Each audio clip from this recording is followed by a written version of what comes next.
Welcome back to Woman Dare to Live, the podcast.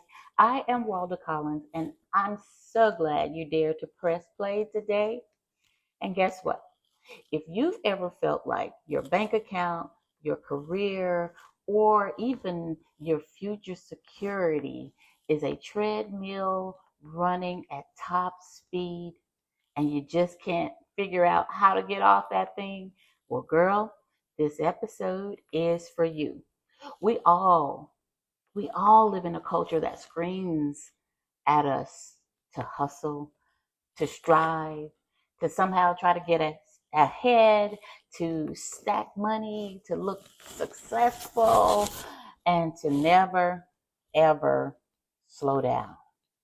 Have you ever felt that pressure? We feel the pressure to keep up with the Joneses, or at least, the people on Instagram. This relentless push leads to burnout, to comparison, and is often a deep seated anxiety about money. We're exhausted, we're striving, and today we're talking about exchanging that heavy weight for a light, purposeful freedom. We are diving into the difference between stewarding finances and striving. It's a subtle shift in mindset that can revolutionize your budget, your peace, and your entire life. So let's stop running in place and start walking in purpose. That's what we're going to do. Walk in purpose. And Thank you for tuning in to Woman Dare to Live with your host, Walda Collins, speaker, mentor, and founder of the Woman Dare to Live movement. Walda's passion is helping women step out of fear and into freedom, living boldly in faith, joy, and purpose. Get ready for real talk, uplifting stories, and practical wisdom, because here we don't just survive life, we dare to live it. Now here's your host, Walda Collins. in this first segment, we're going to be defining the difference. When we talk about money, we're really talking about the core of our faith and our trust. Because at the root of our financial stress, you'll find two things: striving or stewardship. But let's look at this. What is striving? Let's unpack this a bit. Striving is essentially acting like the financial world is a zero-sum game and it's all up to you. It's the belief that you must muscle your way to success, to security, or even to wealth. Striving is fueled by two things: fear and pride. It's fear that says, if I don't work these three jobs, if I don't pinch every penny, I will fail and God won't come through. And then it's pride that says, I have to achieve this level of success so I can finally feel important or valuable or girl, even safe. Striving leads to a nasty cycle. You earn more, you spend more, you compare more, and you're never content. You're the owner of the stress, the debt, and the need to constantly produce. You're exhausted because you're carrying a weight that was never meant for you. So, what is stewardship? Let's look at this beautiful contrast. Stewardship, for us as women of faith, stewardship is rooted in one foundational truth bomb belief: God owns it all. Think of it this way: in biblical times, a steward was a trusted servant put in charge of the master's household and the resources. They didn't own the silver, the fields, nor the flock. The master did. But the steward was given the authority and the wisdom to manage those things well. And that's us. Psalm 24:1 tells us the earth is the Lord's and everything in it, the world and all who live in it. When we embrace stewardship, we step into a role of a trusted manager, not a stressed out owner. Stewardship is fueled by faith and purpose. It's faith that says, my master is infinitely wealthy and incredibly generous. I can trust his provision. And it's purpose that says, how can I use these resources, this paycheck, this time I have, these talents I've been given to honor the one who gave them to me and to build his kingdom? This is the key difference, ladies. Striving is focused on getting what is yours. Stewardship is focused on managing what is his. One is exhausting, the other is profoundly peaceful. Next, we're going to look at three major shifts that can move you from the striving mindset into the peace of a faithful steward. So stay with us.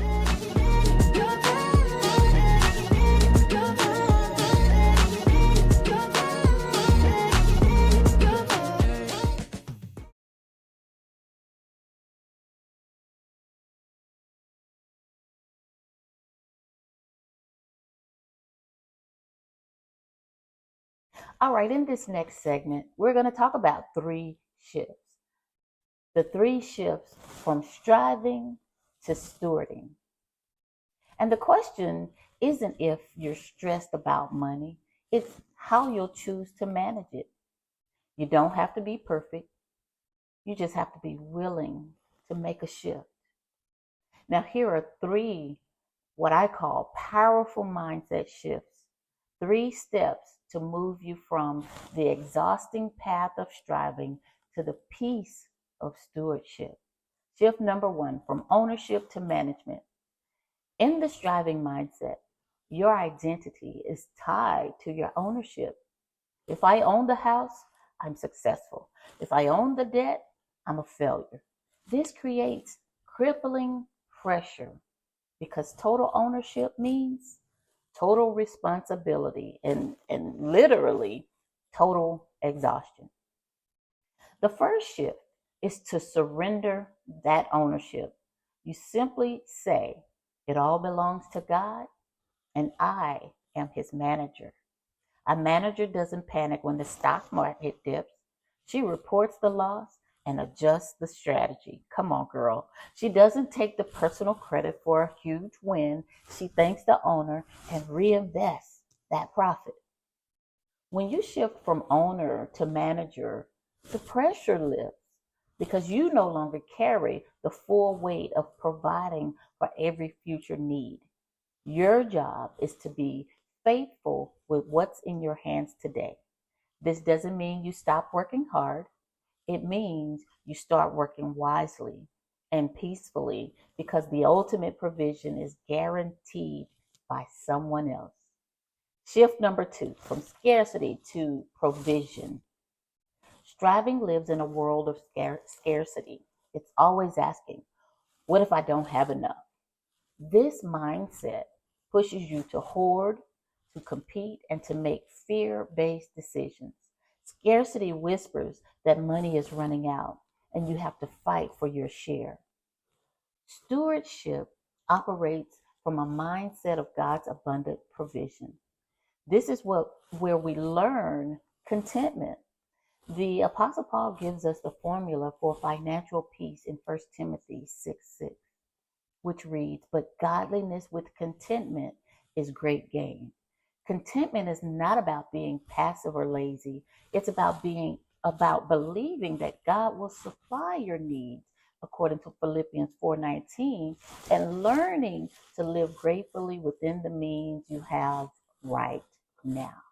When you are content, the urge to chase the next raise or buy the next trending item, the impulse that fuels striving, loses its power. You find freedom not in having more, but in needing less. And then shift number 3, from impulse to intentionality. A woman who is striving often handles her money with impulse. The decision is driven by an emotional desire, a quick fix for insecurity, or a momentary escape from stress. We buy things we don't need with money we don't have to impress people we really don't like. A woman who is stewarding operates with intentionality. She has a plan. For the faithful steward, a budget is not a restriction, it's a tool of worship. It's a way of saying, I'm going to honor God with the way I allocate these funds. Intentionality simply means your plan, your spending before the month begins.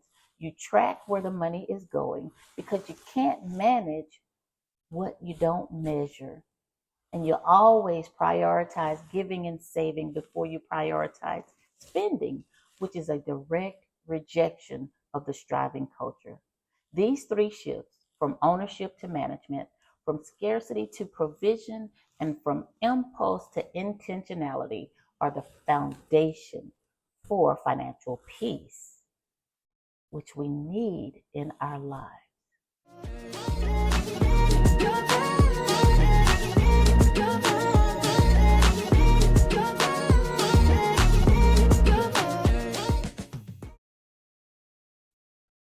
Ladies, before we move on, I want to take a deep breath. I want you to take a deep breath. Just feel the relief that comes with knowing you don't have to be the owner of your entire financial future. You are the faithful manager, and that is a beautiful, peaceful role. Here at Woman Dare to Live, we see the power of stewardship in action every day. Just last month, we had a member, Tanya, my assistant, who shared how she finally stopped striving to pay for everyday expense in her life. She shifted to a budget for the first time. She had enough margin to start giving regularly to our mission. That small act of stewardship transformed her stress into joy. That is the freedom we want for you. We want you to feel free to give and to support. And we're going to talk about that. We're going to talk about that shortly. But in this next segment, practical action steps for the woman who dares to live. That's coming up next.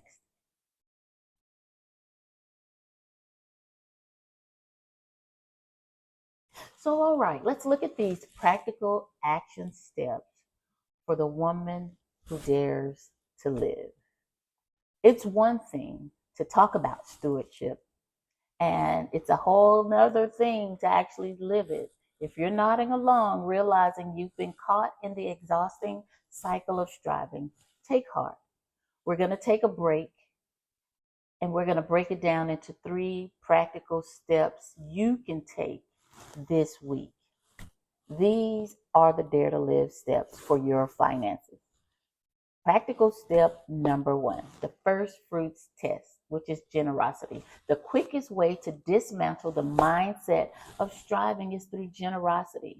Striving makes you want to hold on tighter to your money. Stewardship compels you to open your hand. The Bible talks about the first fruit, giving the first and the best of what you receive. And the challenge? Here it is. Make giving the very first line item on your budget, not the leftover. Whether it's tithing to your church or supporting a charity you believe in, give before you pay a single bill. And the reason for that?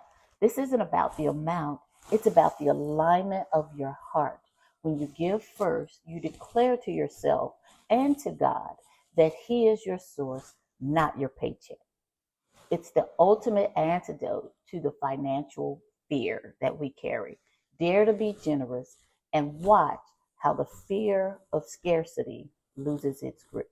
Practical step number 2, plan your peace. This is the stewardship budget.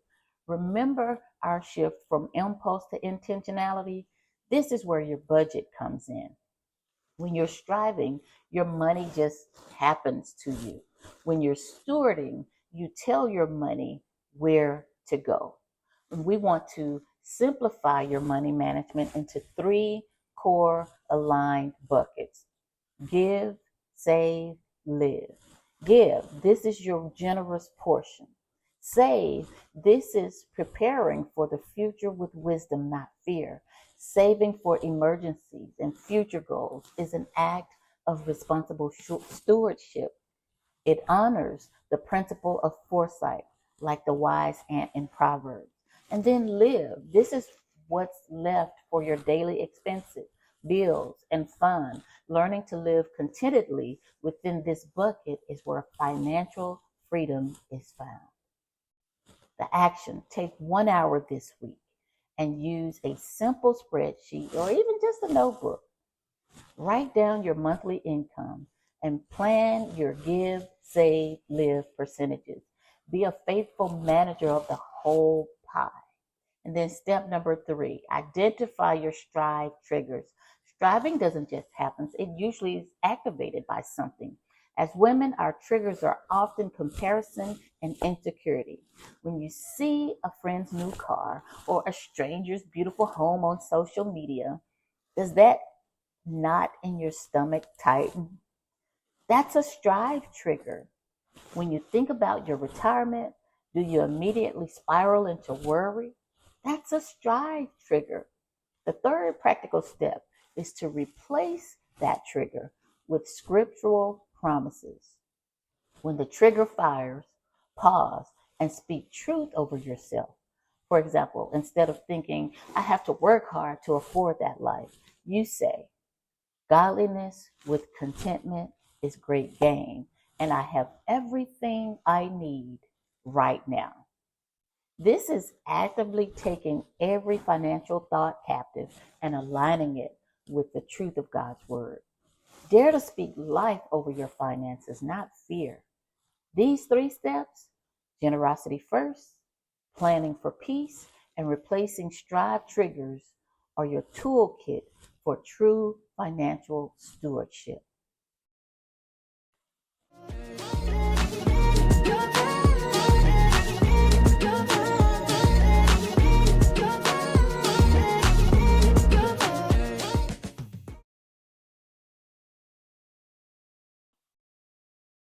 This is what's important for us, ladies.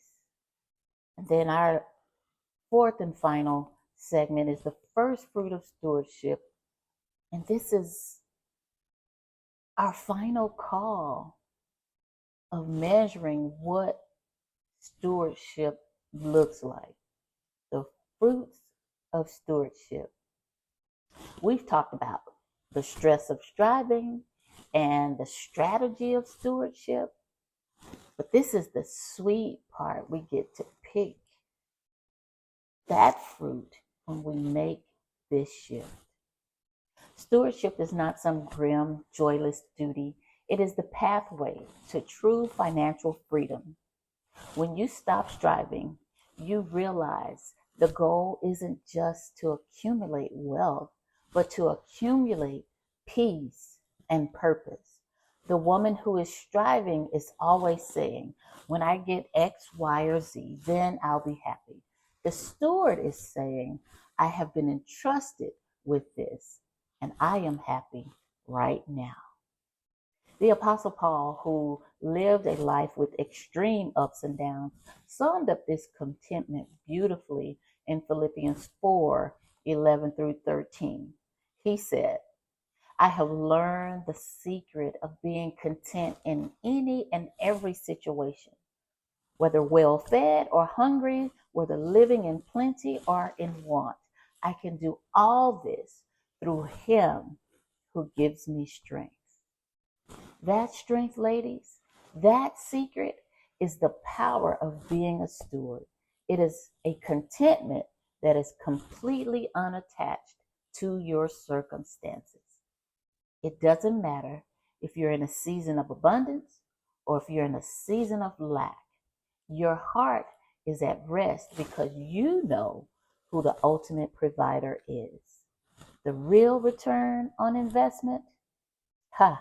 Here it is. You gain peace.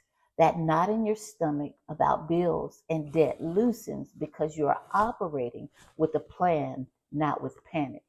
You gain clarity because you no longer chase every shiny opportunity. You can clearly see where God wants your resources to go.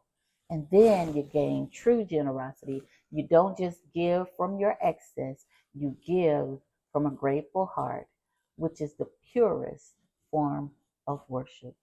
This is the Woman Dare to Live challenge. You ready?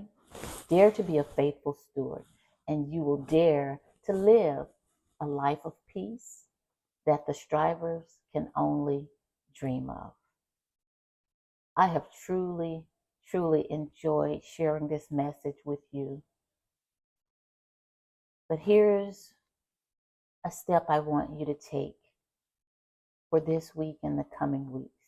Dare to take the first step of the faithful steward. Plan your peace.